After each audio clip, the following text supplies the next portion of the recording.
Olá, muito bem-vindo, muito bem-vinda ao nosso podcast da Indústria do Futuro. Estamos aqui para falar sobre a integração de PCP e vendas. Estamos com o Márcio Morgado, da Brás Chemical, e com certeza a gente vai conseguir aprofundar bastante esses temas muito importantes para ter um supply chain funcional e eficiente. Conto aqui com o Rafael, Head Comercial da iSystems, e acredito que será muito interessante para você que está nos acompanhando. Muito bom. Márcio, acho que para começar, quem que é o Márcio? Da onde veio o Márcio? O Márcio... Nasceu na indústria? Nasci. Familiares industriais? Não. Eu falo que o Márcio é o esteio no ninho, né? Que, na verdade, eu vim da área de vendas e fui para a supply chain. Então, eu comecei grande parte da minha carteira, metade, vamos dizer assim, metade, né? Metade na área de vendas, com administração de vendas, planejamento de vendas e acompanhando a rotina diária de operações, né? E como eu tinha esse viés mais operacional, eu acabei indo para a área de supply. Então, esse é um pouco do Márcio, para entender como é que é a minha cabeça, né? Ela é meio... Às vezes, para o mundo de supply é um pouco confuso, né? Porque as pessoas às vezes não entendem isso. Falam, esse cara tem uma visão de vendas e consegue entender o relacionamento entre os dois, mas como é que consegue isso? Porque eu vivi, eu senti isso no dia a dia, como é que era vamos dizer assim, como é que era essa relação entre operações e vendas, né? Eu era um cara operacional dentro de vendas. Esse é o Márcio. E no campo de vendas, como é que era essa relação com a área industrial? Sempre fui, por eu ter esse perfil de entender muito bem a operação, eu sempre tinha esse relacionamento muito legal de entender como é que era a dinâmica, vamos dizer assim, do dia a dia do vendedor, de ir lá no cliente, de buscar o pedido, de fechar a venda, de fechar o negócio. E, por outro lado, também disponibilizar isso, né? Como é que você fazia para você ter essa relação. Então, essa relação entre vendas e PCP era muito facilitada por isso, por conhecer esses dois lados. Então, essa era a ideia, a vivência, vamos dizer assim, que eu trago para cá. Muito bom. Para ser no PI hoje, né? E aí eu acho que tem hoje muitas indústrias, inclusive acho que boa parte da galera que está assistindo, indústrias que têm um planejamento voltado para o comercial, e outras indústrias que têm um viés mais industrial, Sim. de proteger a empresa, até com um olhar mais financeiro. Das experiências que você já teve e já passou, qual que é a melhor alocação dessa área de planejamento e como que isso impacta ali PCP e vendas? Eu costumo dizer que ela independe, vamos dizer assim, o que ela precisa ter? Ela precisa ter uma independência. Ela precisa entender do negócio. Ela precisa saber que ela precisa atender ao cliente e ela precisa planejar e produzir bem. Então, se ela tem essa visão sem o viés, porque assim, a gente sempre sabe como funciona as áreas, né? O comercial, ele quer o quê? Ele quer disponibilidade para poder vender. Você é comercial, você sabe como é que é isso, né? Tem que ter o produto para você entregar. Isso aí. A produção quer o quê? Ela quer ter o melhor recurso, com o menor custo e produzir o máximo, não é? Que, aliás, é um paradigma, depois eu falo mais um pouco sobre isso. De quebrar esse paradigma da produção e da disponibilidade do produto. E o financeiro quer o quê? Menor uso de capital. Como é que você integra tudo isso numa empresa? Né? Então, você tem... se você tem uma área que ela é independente nesse sentido, que ela possa tomar decisões que garantam esses 3 pilares, eu acho que aí nós estamos bem. Então, assim, eu já já trabalhei em indústrias que tinham uma área específica de S&OP, né? Que estava diretamente ligado ao presidente, ao CEO da companhia. Já trabalhei numa empresa que o supply chain estava debaixo... o planejamento e o S&OP estava debaixo de vendas. Já trabalhei em empresa que tinha o PCP debaixo de vendas.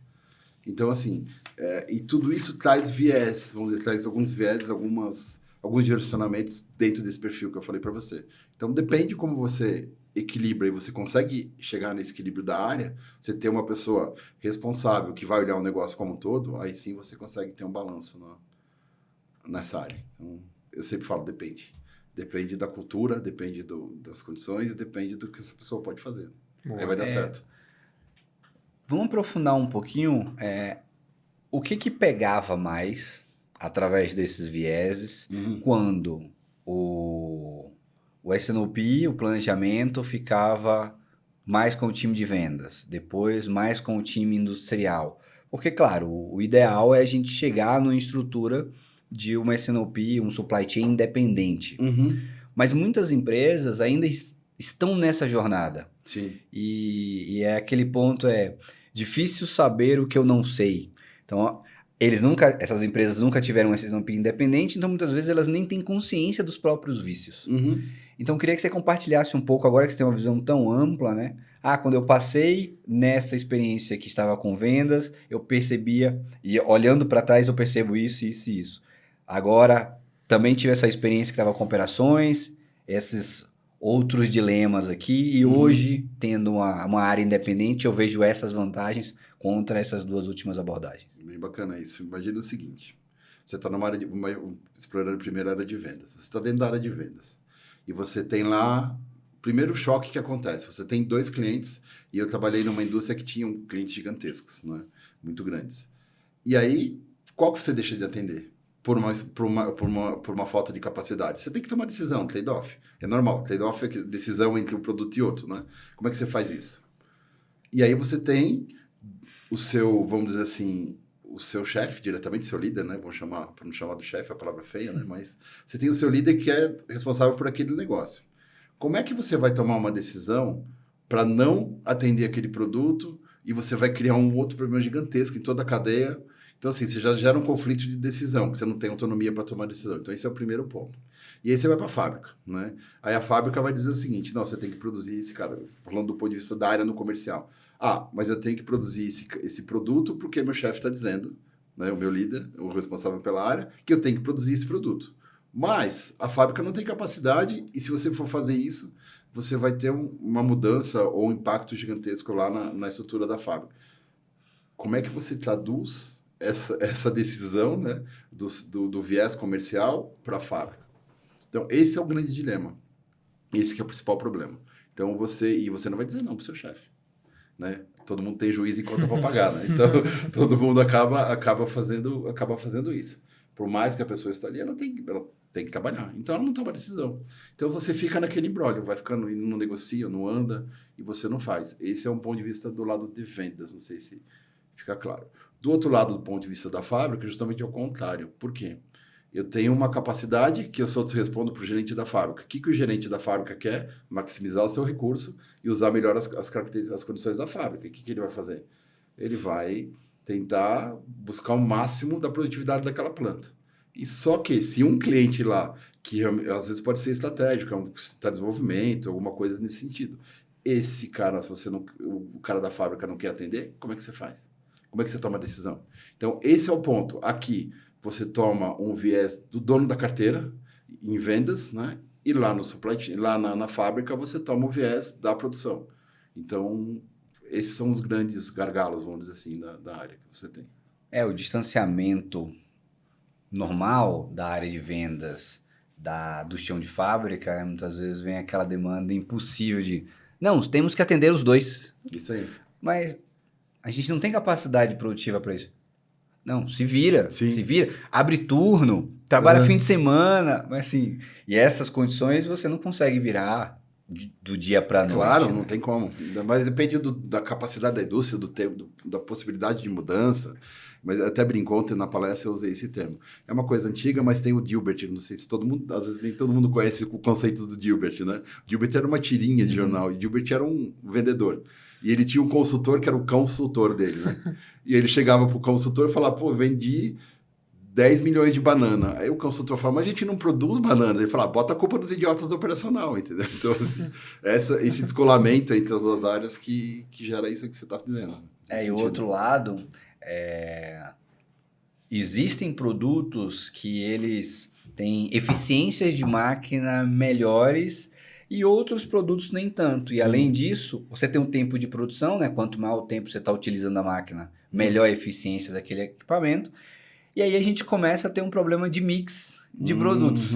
Não necessariamente o gerente da fábrica está interessado em produzir o melhor mix, porque isso reduz a eficiência da fábrica. Isso. E aí, consequentemente, você não tem um mix de produtos encaixado no estoque, e aí o time de vendas começa a pedir, cadê o produto?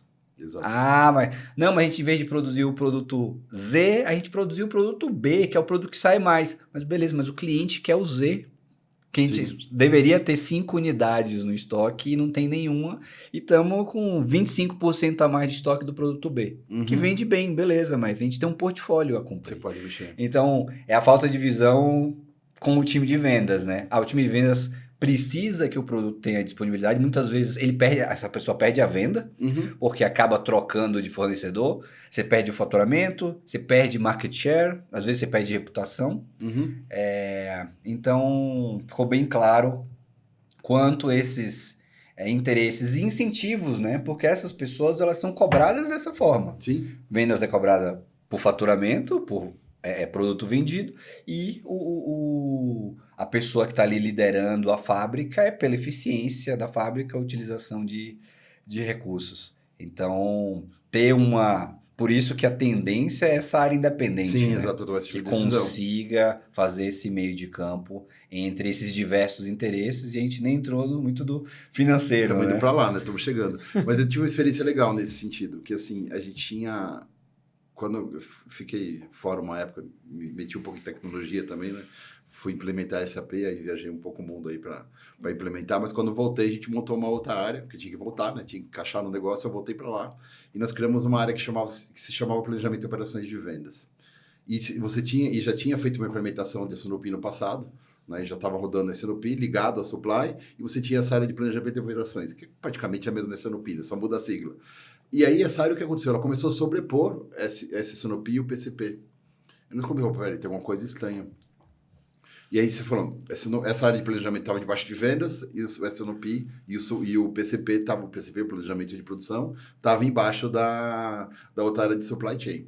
E aí, a gente começou a olhar, falou, tem um problema aí, temos que resolver. Aí, a gente começou a trabalhar com uma consultoria, né? E a gente aplicou, e foi muito bacana, que foi o que a gente aplicou, esse é o paradigma que eu tinha comentado antes. A gente aplicou a teoria das rescisões nesse processo. Foi muito legal, porque a gente começou a entender os gargalos desse processo. Então, tanto o gargalo da produção, como o gargalo de conhecimento e informação do cliente. E lá nós criamos 2 frentes de trabalho. Uma que era você conhecer muito bem a capacidade de mudanças, de ajuste da produção, né? De você... a sua capacidade de atender os produtos, né? Vamos assim, a necessidade do mercado. E a gente começou a entender e falou assim, bom, eu não sei o que o mercado quer, né? Eu tenho uma dificuldade aqui, que é a história da cronicidade, previsão, todo esse problema que a gente tem da falta de previsão. E o que a gente fez? A gente criou um time de demand planners, botamos esses caras na rua, esses caras foram trabalhar nos clientes. Então, eles ficavam lá 70%, 80% do tempo deles dentro dos clientes. E a gente é a mesma coisa. Eu que era o gerente na época, os grandes clientes do Key Account, eu trabalhava junto das fábricas. Então, tipo assim, tinha 2 clientes, né, que eu trabalhava com eles, que aqueles que eu comentei no começo. Eu ficava um dia em um e um dia em outro, justamente para saber quais eram os impactos. E aí eu estava com o cara da linha de produção ali o tempo todo, fazendo as mudanças e ajustando o plano nosso de produção. E do outro lado, aí eu falo que esse foi o grande paradigma da minha vida, que acho que quebrou e eu não tive isso nunca da minha cabeça. Que a gente começou a olhar o seguinte, ok, eu preciso de flexibilidade da fábrica. Como é que você tem flexibilidade na fábrica para atender o produto, sem perder a rentabilidade? E aí foi o grande choque, quando eu falo isso, tem gente que assusta, né? A gente conseguiu provar com dados financeiros, impacto financeiro, que a gente, fazendo mais mudanças na linha, a gente ganhava dinheiro. Mais dinheiro. A rentabilidade melhorava. E como era isso? Porque tinha um ganho no comercial. Não, na operação. Por quê? O que acontecia? Como é um produto nessa indústria que eu estava e ela ocupava muito espaço de armazenagem, eu não conseguia armazenar na minha planta. Então, se eu produzisse demais, eu acabava onerando a armazenagem que tinha armazém terceiro. Então, gerava um custo adicional. E o que a gente começou a fazer é o seguinte, então tá bom, vamos mudar mais a planta. Não, o gerente da fábrica ficou louco, né? O diretor industrial queria me matar. Não, demite esse cara, ele é louco, ele tá fazendo um monte de coisa. Não, vamos... Esse grupo, né, que na verdade tinha, eu infelizmente, era o porta-voz. E a gente começou a discutir isso. E quando a gente discutiu essa questão, a gente começou a ver o seguinte, e aí dentro do que você falou, Igor, de classificar melhor os produtos. Então, assim, como é que eu organizo minha fábrica para que eu possa fazer as mudanças corretas para que um produto seja a sequência do outro? Então, a gente começou primeiro foi isso, acerta a sequência de produtos, classifica esses produtos com ponto de vista, olhando para a reposição de estoque, para a gente manter a disponibilidade, né, dos itens estratégicos, e a gente criou as classificações, que todo mundo já sabe, né, que é MTO, Make to Order, Make to Stock, e a gente criou um Make to Availability, que é MTA, que ninguém... Essa é uma coisa nova que a gente criou. Que era o quê? O que a gente fazia em MTO? Só fazia por pedido. Então, esse cara entrava na máquina, que é o Make to Orders, e ele saía. Então, não tinha situação. O segundo, o Make to Stock, eu fazia de acordo com a minha demanda e a gente criou, junto com essa consultoria, uma lógica que a gente repunha esse item de acordo com a necessidade, puxado pela demanda.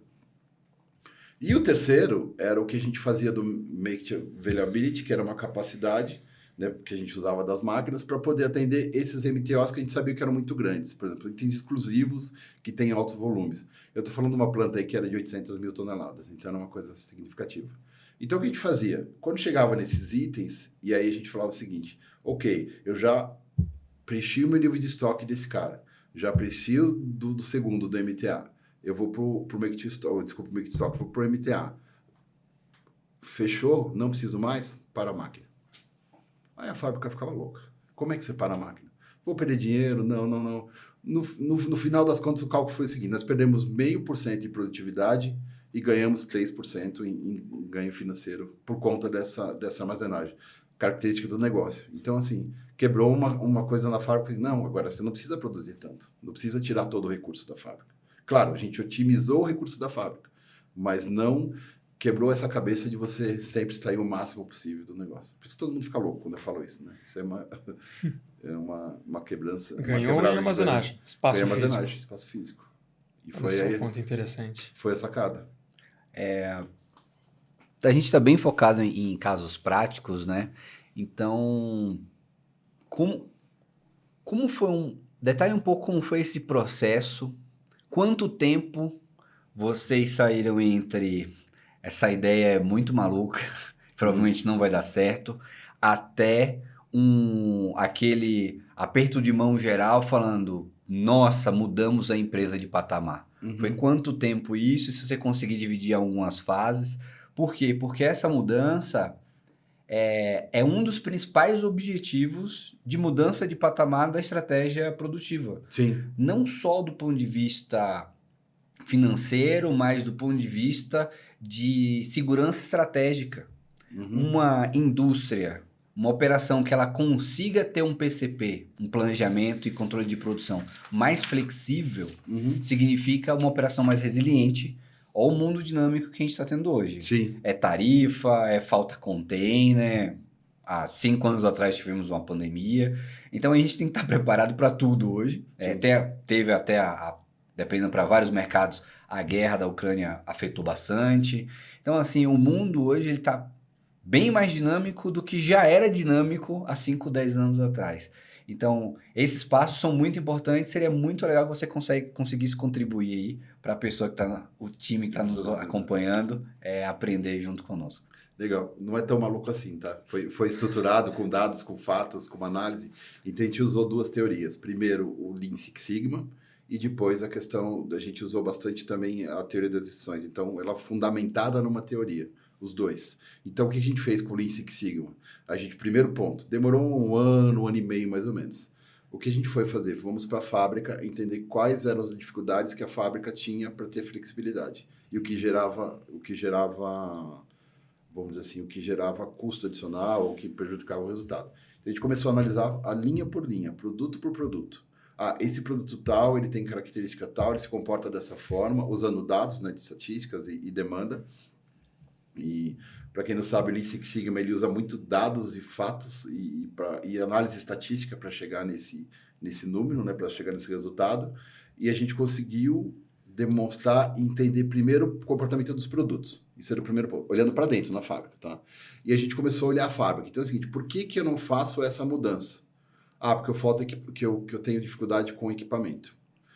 Aí, ok. Então tá bom. O que eu preciso fazer? Eu preciso deixar o equipamento lá. Era uma empresa que usava moldes. Eu precisava deixar o molde pronto para poder mudar na hora que eu precise, para fazer a mudança, o setup, né? Ou job change, depende da empresa como é que chama. E aí o que aconteceu? A gente olhou esse processo e viu o que precisava. A gente então eu preciso do seguinte, eu preciso ter uma oficina que deixe esse equipamento pronto para que ele esteja rapidamente disponível quando eu preciso trocar. Beleza, fizemos. Teve um investimento, né, naquela época, fizemos isso. Aí eu lembro o seguinte, então tá bom, agora a gente precisamos ver o que a gente precisa para mudar. Eu não tenho equipe, eu não consigo fazer mudanças concomitantes nas linhas. Na época, acho que eram 14 ou 16 linhas, se eu não me engano. Ok, então precisamos treinar as equipes, trabalhar as equipes. Identificamos qual era o problema, propusemos uma solução e fizemos. E aí a gente foi arrumando a casa internamente. E aí, ok, então eu preciso de mais espaço ou menos espaço?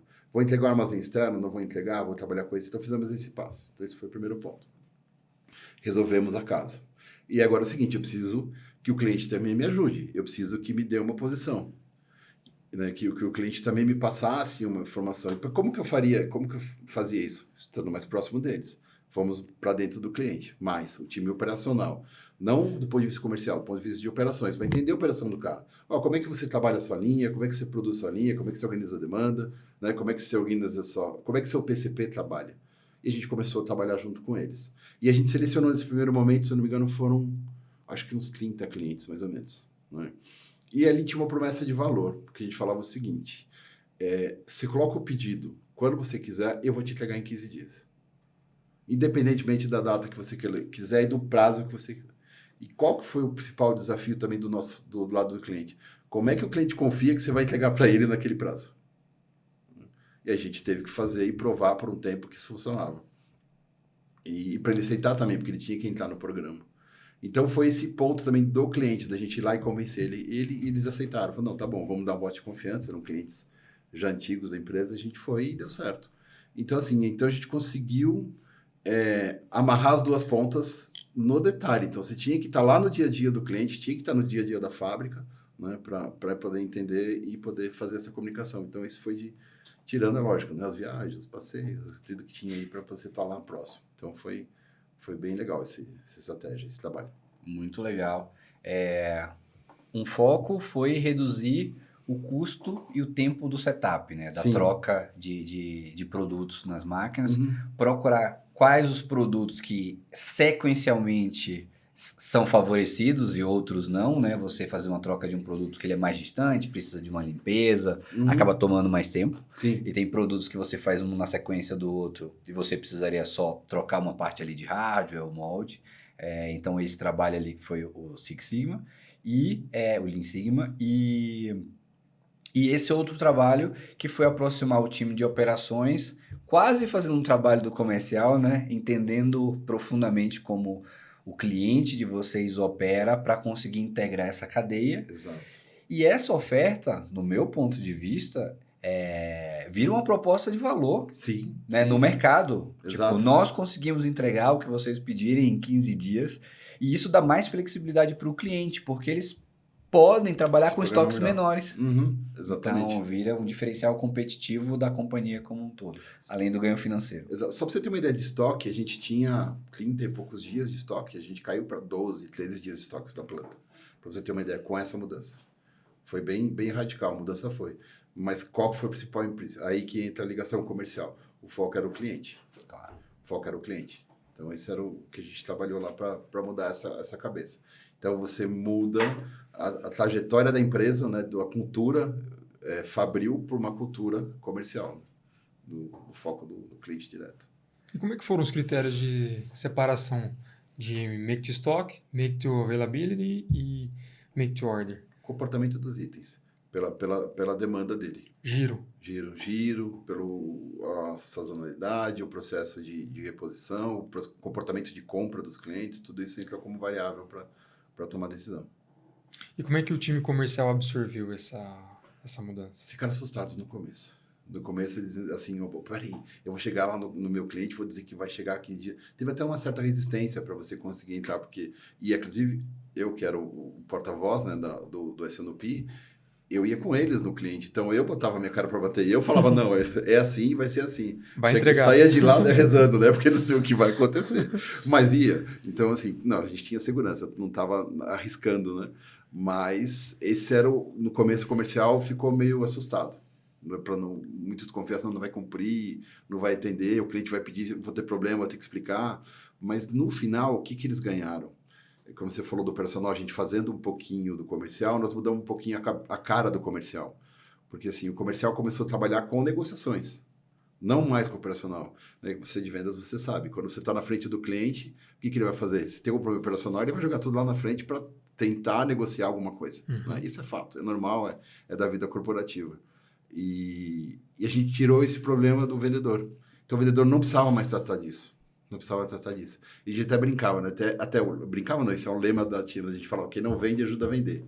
Então, assim, esse era o lema desse time. Se a gente tinha que ajudar o time comercial a vender. Isso pegou muito legal, porque criou aí uma boa argumento para venda, né? Vamos dizer assim, da gente poder chegar no ponto de vista do cliente.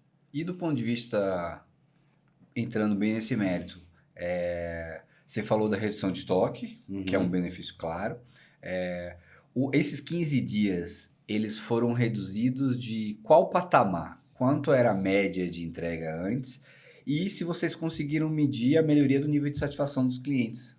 Sim. Como é que foi esses 2 pontos? A gente não tinha uma média. A média de atendimento era o pedido do cliente. Ele coloca e a data dele.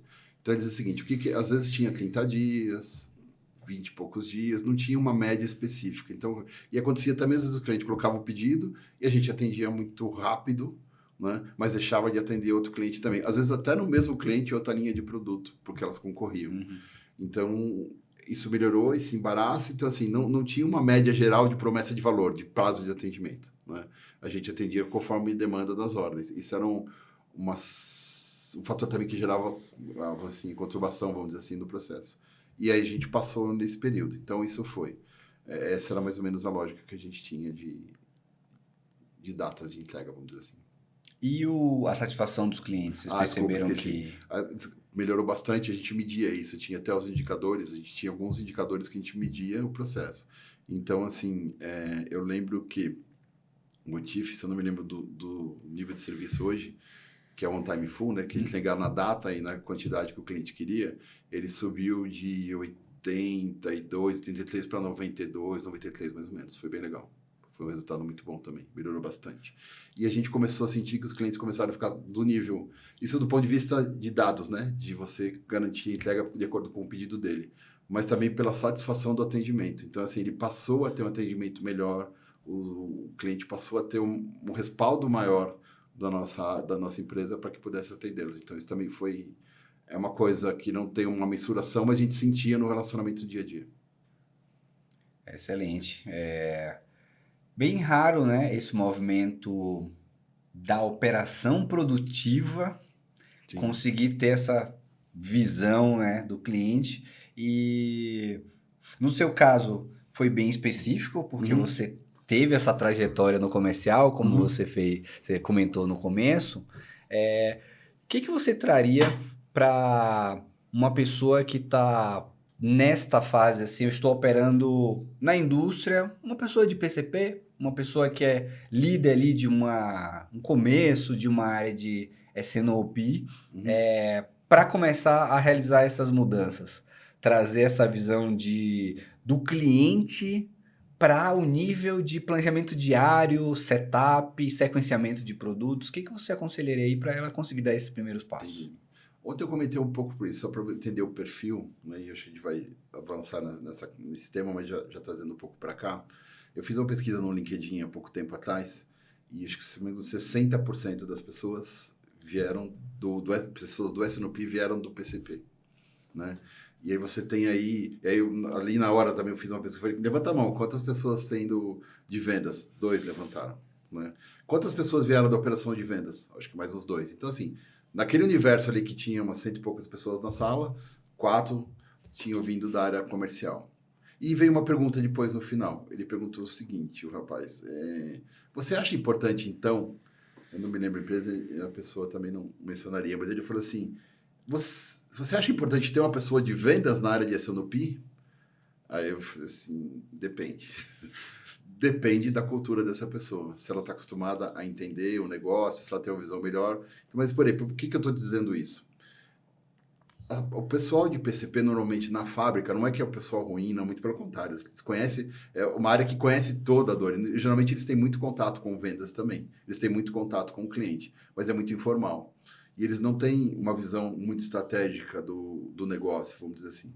Então, quando ele vai para uma área de S&OP, que você tem que lidar com as 2 pontas, que é operação e vendas, ele patina um pouquinho em vendas, porque ele não sabe falar a linguagem de vendas. Linguagem de vendas é o mercado muda. Você falou, muito dinâmico, as coisas acontecem, o cliente tem pedido, daqui a pouco ele não tem, a linha dele parou, ele vem a restrição de capital, ele tem que cortar o pedido, então isso acontece, faz parte do negócio, né? Claro, a gente tem que ter habilidade para poder minimizar esses impactos. Mas, quando você tem essa comunicação e as pessoas começam a entender um pouquinho mais sobre a dinâmica do mercado que ele atua, aí tem o diferencial. Aí o conselho que você me perguntou que eu daria para a pessoa de PCP, conheça o seu produto, conheça o seu mercado, conheça a sua fábrica, conheça o seu time de vendas, que daí você vai conseguir entender essa realidade e aí você vai dar o próximo passo. Porque você vai falar a linguagem dele. Então aí você começa a conectar. Eu gostei muito daquele ângulo que você trouxe da seguinte forma. A minha função é ajudar o time comercial a vender mais. Então, por mais que a pessoa ela não tenha o conhecimento, mas se ela der esse passo ali do PCP, que está bem na fábrica, para uma posição de S&OP, que é uma posição de interface, entrar com essa mentalidade, meu trabalho é ajudar o time comercial a vender mais, produzindo de maneira eficiente. Eu acho que esse é um primeiro passo. E aí, entender como é que eu ajudo a pessoa a vender mais. Sim. Ajudo a pessoa a vender mais entregando o produto na data certa, na quantidade certa, passar segurança para a pessoa do comercial, que essa pessoa não precisa se preocupar com o desafio de operações, tipo, aqui a gente vai garantir. Sim. Então, são pontos bem legais para melhorar essa interface. Né? Com certeza. É fundamental, porque esse papo de você ajudar a vender pode ser uma coisa de vendedora, uma história assim, né? Mas não é. É porque, assim, você está sentindo a pele dele, né? Tá sentindo o que ele está vivendo. E muitas vezes, e eu já passei por isso quando estava na fábrica também, a concepção das pessoas tem, o vendedor está na rua, ele tá passeando, ele está se divertindo, ele está jantando em lugares bons, então, assim, tá tendo um relacionamento, mas não é. A vida do cara é difícil. Ele tem que vender, ele tem que negociar com o cliente, porque ele tem que aceitar o produto dele. Muitas vezes o cliente não quer, ele tem que convencê-lo a comprar, né? Porque ele precisa fazer com que o negócio gire. Então, assim, é muito difícil as pessoas entenderem isso. Mas quando você começa a entender, quando você vai numa visita com o cara, que o cara tem que parar na estrada para atender o telefone, que ele não consegue almoçar porque o cliente ficou segurando ele 2 horas na sala de recepção. Então, quando você sente isso, você fala, opa, peraí, ele não é um cara mau. Muito pelo contrário. Às vezes ele está sofrendo mais do que eu. Empatia, né? Entra na pele do cara. E aí você começa a ver que isso vai fluindo. Então, essas mudanças desse sentido que ajudam bastante na operação, vamos dizer assim, do S&OP. Muito bom, muito bom. Mudando um pouco da parte humana, empatia, para a parte operacional. Flexibilidade dá trabalho. Muito. Não é algo Bastante. assim que é dado, né? Sim. Você ter um planejamento linear e imutável é muito mais fácil de se operacionalizar do que você ter essas mudanças e essas mudanças, no fim, aumentar a eficiência em vez de diminuir. Como é que foi isso do ponto de vista de ferramentas? Vocês fizeram ali no braço, no Excel, porque você já comentou o papel da consultoria. Sim. Mas para colocar isso no dia a dia e isso ficar ordenado e funcional, como é que foi essa parte tecnológica? A gente tinha 2 SAPs, né? Um ERP, que é o que a gente tinha acabado de implementar, ele estava começando a rodar com IPO, né, não tinha IBP na época, ainda era o IPO, né, isso não estou falando de muito tempo também não, mas a gente não tinha o IBP ainda, tinha só o IPO. E a gente tinha o outro SAP, que era o Sistema Avançado de Planilhas, né? que foi o que rodou que suportou isso. E essa consultoria trouxe para a gente uma ferramenta que ela ajudava a priorizar nesses itens com todos os detalhes. Então, ele trazia o giro, ele trazia... Era parametrizado para eles. Parametrizar para isso. Então, ele tinha uma configuração dessa planilha, e aí a gente usava isso com os nossos dados, com as nossas informações nos SKUs, e aí, assim, com características de faro, com características de, vamos dizer assim, de setup, com... Pedido mínimo, tudo, pedido mínimo, restrição, ou seja, dificuldade de mudança, tudo isso tinha nesse bolo, nessa ferramenta. Era um grande algoritmo, vamos dizer assim, né?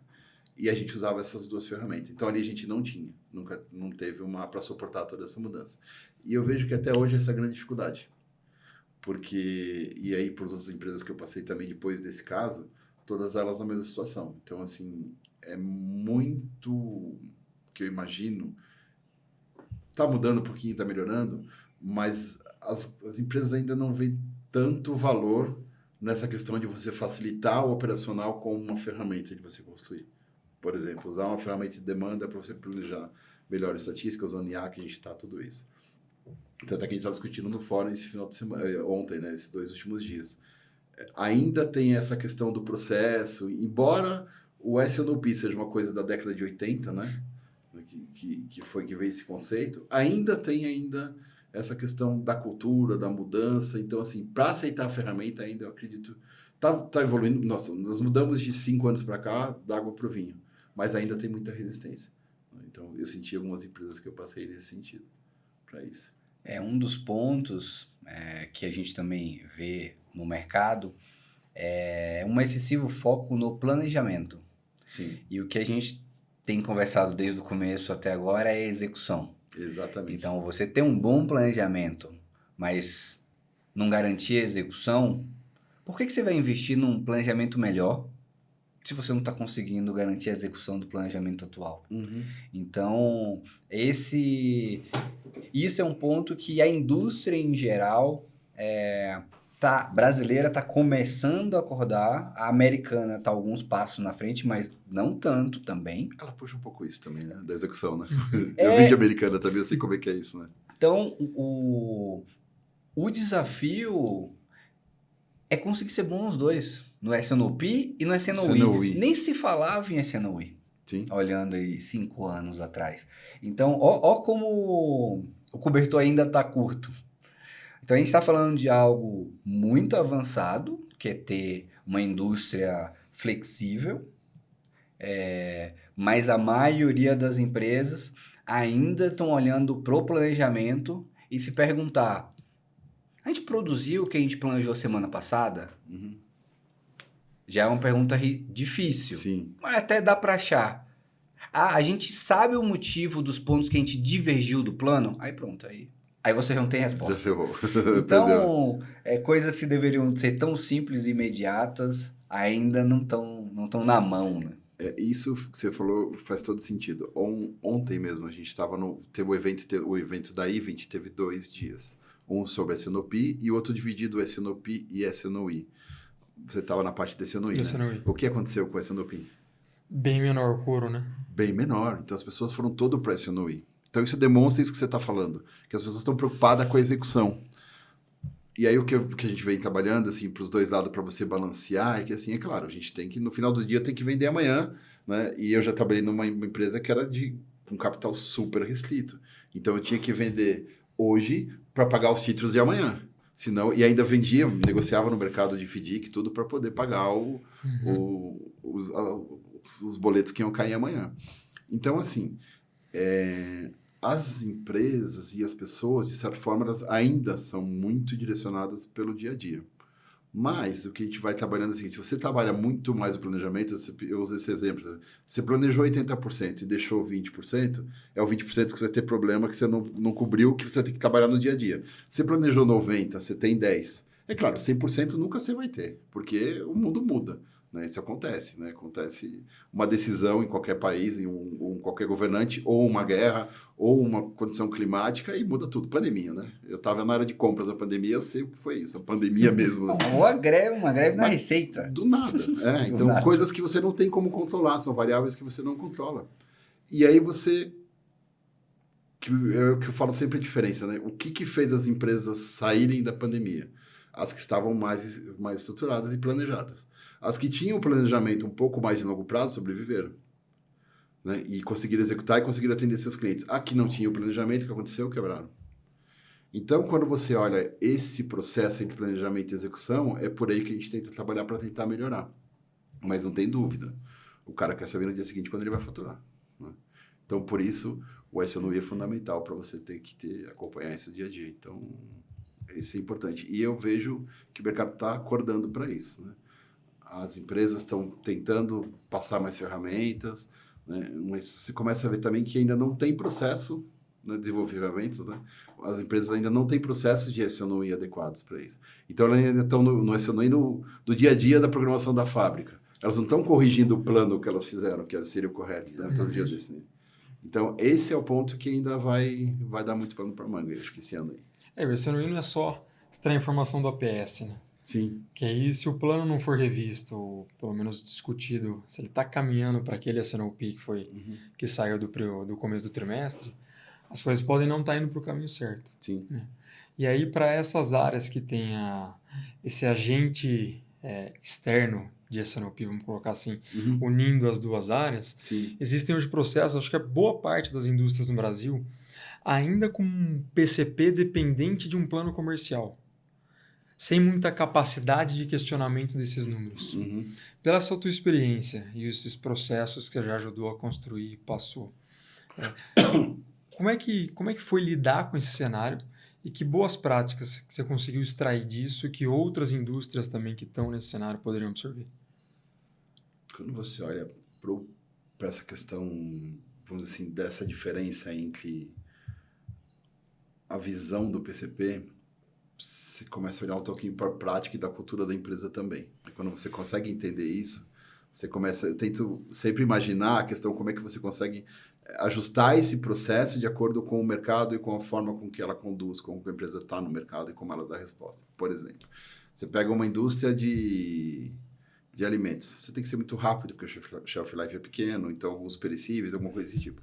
Você pega uma indústria que ontem tinha lá uma empresa que o cara falou, tem uma capacidade de 81%. Eu falei, nossa, como é que você faz isso? Né? Me explica. Era uma empresa que produzia insumos agrícolas e entregava MTO. Eu falei, então você tá mal.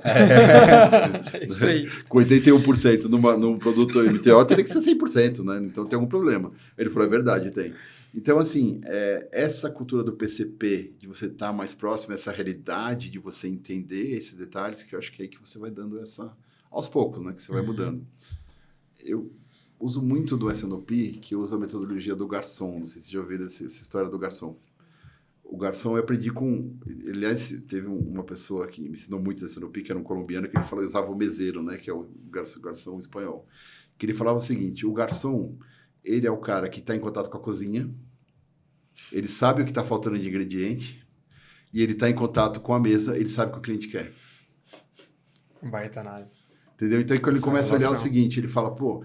E ele convence o cliente, eu quero comer um macarrão com queijo tal. Ele fala, puta, mas ele sabe que não tem um queijo tal. Aí eu falo, mas se você botar o queijo tal, fica mais gostoso, você vai gostar mais, entendeu? Então, o garçom é essa pessoa que fica fazendo essa ligação. E por que eu trago isso para a minha experiência de você estar ali mesmo com o PCP? Ó, como é que você está a fábrica? Como é que você está com o insumo? Ó, você tem problema de insumo tal que não chegou?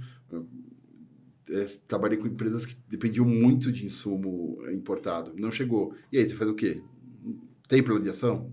Não tem. Porque o estoque acabou, a demanda aumentou, sei lá. Então, como é que você lida com isso? Então, você tem que estar sempre esse jogo aí o tempo todo. Entende a fábrica, o que ela tem de necessidade, o que ela tem, volta, vai para o comercial, entende necessidade do cliente e vai trabalhando. Então, esse é o... Entendendo essas diferentes pontas, né? Sim, entender esses diferentes pontos. E aí, se for falar em métricas, você comentou mais cedo, piorou a produtividade em 0,5%, mas reduziu o inventário em 3%. Sim. Quais são essas métricas que poderiam ser colocadas como uma métrica de sucesso na hora de fazer uma mudança mais drástica? Vamos colocar assim, igual você comentou como um exemplo de case. Eu gosto muito da prova depende. Parece ser uma escorregada, mas não é não. Mas depende do negócio. Então, assim, por exemplo, nessa empresa era capital intensivo. Então, a utilização dos recursos tinha uma medida, que era uma métrica que a gente chamava lá de produto embalado, vamos dizer assim. Né? Agora, por exemplo, eu estou numa empresa de serviços. Já não faz muito sentido isso. Então, o que me mede meu atendimento ao cliente? Que é o nível de serviço. Então, a cada negócio, você vai adaptando as métricas que você precisa medir para ver a sua realização. Na distribuição que eu estou agora, qual que é a realização do sucesso? Atender o cliente no tempo que ele quer, ter nível de serviço.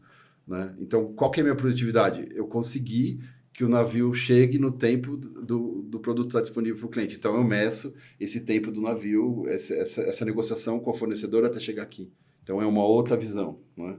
Então, lá na indústria, eu olhava isso. Então, numa empresa que tem um planejamento melhor, a curiosidade tem que ser muito melhor, porque você olha a curiosidade, o forecast accuracy do processo, para você poder ter um input melhor para o seu processo produtivo. Então, assim, você vai adequando os indicadores de acordo com o seu negócio. Trabalhei já numa indústria também que tinha indicador para tudo. Ó, você tem 3 canecas aqui, quebrou uma, tal, é o indicador. Mas era impressionante, era tudo. Era tempo de caminhão, era tempo de emissão de nota, era tempo de separação de carga, era tempo da empilhadeira, era tudo de indicador, tudo. E acontecia o quê? Nada. Porque você perdia mais tempo com o indicador do que com o negócio. Cuidava mais do molho do que do frango, né? Cuidava mais do molho do que do frango. Então, assim, você vai adaptando conforme o negócio. Nossa, Márcio, a gente poderia ficar aqui bastante tempo. Passou rápido. Pois é. Então, fico aqui, meu agradecimento, aprendi bastante, muito legal a sua experiência. Eu vejo como um caminho bem promissor essa aproximação das pessoas que estão ali na indústria com os clientes, para ter essa visão mais global e aí conseguir de verdade fazer esse papel do garçom, atender tanto a área comercial quanto a área industrial e também, a gente não entrou um pouco no mérito aqui, a gente acabou não entrando no mérito, mas também entender de finanças, né? Para ajudar o time de FP&A, o time do financeiro, para que tudo isso funcione de uma maneira lucrativa e eficiente. Então, queria saber com quem quiser continuar essa conversa com o Márcio, onde o pessoal te encontra? Estou lá no LinkedIn, Márcio Morgado, e também estou à disposição, pode chamar lá que conecta, e também se quiser bater um papo, estou à vontade, quando quiser, fica à disposição para poder trocar ideia. Mas pegando o seu gancho aí, não é só o cliente, só operação e no cliente, mas também operação e na operação, né? Quantas vezes você visita seu fornecedor? Quantas vezes você conhece como é que está a capacidade dos fornecedores? Não vai. Então, assim, entenda também o outro lado, né? Porque tem dificuldade do mercado. Então, esses dois lados. Eu falo de maneira geral assim, esteja presente no mercado. Conheça seu produto. Não adianta nada se você ficar só dentro. É claro, para isso eu acho que as ferramentas nos ajudam para que a gente tenha tempo para poder conhecer o mercado, conhecer o negócio. Então, essa é a grande linha. Conheça. Vá lá, vai no chão de fábrica, vai no seu cliente, vai visitar as pessoas, né? E assim você vai construindo o seu negócio. Acho que essa é a grande dica, vamos dizer assim. Somos fornecedores, mas também somos clientes, né? Exatamente. Sempre podemos ser clientes melhores. Queremos que os nossos clientes sejam melhores conosco, também podemos ser clientes melhores para os nossos fornecedores. Muito legal esse podcast da Indústria do Futuro, como conectar PCP e vendas de uma maneira mais eficiente. Continue conosco, temos outros podcasts. Fica aqui o convite para a próxima. Um abraço.